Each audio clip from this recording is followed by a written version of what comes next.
Quand j'écoute certaines personnes ou certains journalistes en France qui pensent que c'est fini au Niger, vous mentez. Parce qu'ils disent oui, on va partir, on va voir comment ils vont régler le problème. Nous savons que vous voulez déstabiliser le Niger. Nous savons que vous êtes en train de faire tout pour déstabiliser le Mali. On voit ce que vous faites hein, au Burkina Faso. Nous voyons tout cela. Nous savons d'où vient le financement de ce groupe terroriste et ces bandits-là. Nous savons qui les donne les armes, nous savons qui les donne les renseignements. D'ailleurs, dernièrement, la France se plaignait du fait que la Russie donnait les renseignements et les images satellitaires à l'armée burkinabé. Incroyable, mais vrai, les amis. Au Niger, les jeunes Nigériens disent quoi aujourd'hui, les amis, avec le mouvement M26? Ils disent quoi? Qu'il faut dénoncer les accords signés avec l'État nigérien et Orano, ou Areva à l'époque. Parce que cette exploitation sauvage frise même le vol, les amis. On peut dire que c'est le vol. La France est première puissance européenne de vente de l'énergie nucléaire. Le Niger, qui lui donne sa matière première pour produire l'énergie nucléaire civile, n'a pas même un petit central nucléaire pour donner l'énergie. Le Niger est dans l'obscurité, les amis. Et à Kébi, vous vous rappelez de cette barrage au niveau de Kébi qui a pris feu au Nigeria. C'est là où le Niger avec son électricité. Mais vous ne pouvez pas avoir la matière première pour vous créer de l'énergie nucléaire civile. Vous n'en avez pas depuis 65 ans et des gens prétendent vous aider, aimer autres. Et quand on regarde le prix de l'uranium sur le marché mondial, les amis, mais ça fait mal à la tête. 1 kilo, c'est 200 euros. Je répète, 1 kilo, c'est 200 euros. Donc, approximativement 140 ou 150 000 francs CFA.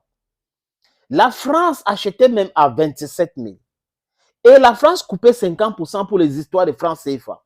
Et même dans les 13 000 qui restaient, la France coupait encore d'autres choses là-dedans. Et le Nigérien s'est retrouvé avec pratiquement rien. Et la jeunesse nigérienne aujourd'hui, la jeunesse africaine aujourd'hui demande à cette France, à cette Areva, à cette Orano, de dégager si elles ne veulent pas revoir ces accords-là. C'est simple. Partez chez vous.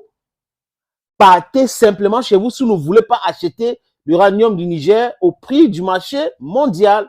Et le prix du marché mondial, je répète encore, c'est 200 euros. Donc la France, les Américains qui achètent l'uranium à Kazakhstan, qui achètent à Kyrgyzstan, qui achètent en Russie à 200 euros le kilo, vient en Afrique, vient au Niger, acheter ça à vil prix. Donc ils prennent même ça gratuitement. Parce qu'ils vont vous dire, nous vous aidons. Et j'ai écouté une stupidité l'autre jour, 40% du budget du Niger vient de l'aide. Mais voilà comment la France veut gérer l'Afrique. Donc, nous maintenir dans la galère absolue pour pouvoir continuer à nous piller. D'où provient les fonds de la France quand la France prétend aider les pays africains? Elle prend cet argent où? Elle prend cet argent où? C'est le franc CFA, c'est le pillage, et c'est la vente de l'argent africain dans la bourse française qu'on appelle CAC 40. Les bénéfices, ils envoient ici. Comment comprendre que le ministre des Finances français a un droit de veto sur les projets de développement dans les pays africains?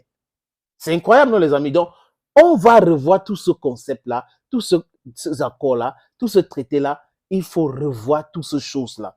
Et je dis encore, félicitations à la jeunesse nigérienne, félicitations à la jeunesse africaine qui est debout, qui est en train de pinpoint some of the facts and figures to show the French authorities that this is what you're doing. It is not correct. You can't be buying uranium, a kilo of uranium from Kazakhstan for 200 euros, and then you're buying that of Africa for 88 cents. 88 cents. Are you serious? And you're talking about helping and loving Africa? No, you are stealing from Africa. You are killing the future of African youth. You are killing African youth. We can't buy enough material to furnish our hospitals. Our educational system is bullshit because of this thievery. And then you impose puppets on us. And they are there. They don't need, when you talk about balance sheet, they don't want to listen to you. What they know is police brutality. That is what is aching Africans today. We want our liberty. We want our monetary freedom. We want educational freedom.